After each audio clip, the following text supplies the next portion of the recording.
This is Dr. B, and I'm going to show you how to calculate a 15% tip. So if you have your phone, you can do it this way.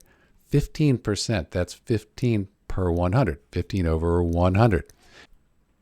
And if you divide 15 by 100, you get 0.15.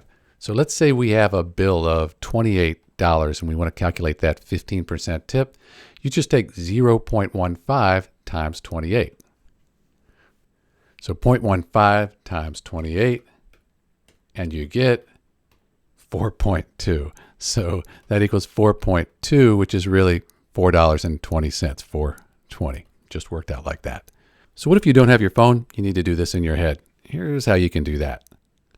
So we can take 10% of 28. That's not too hard.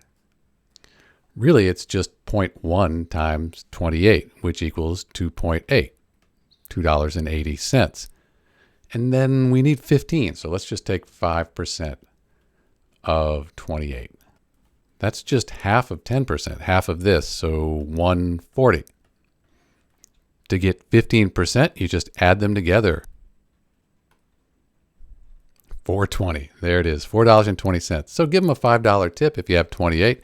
Everything will work out perfectly. This is Dr. B calculating a 15% tip, doing it two ways. Thanks for watching.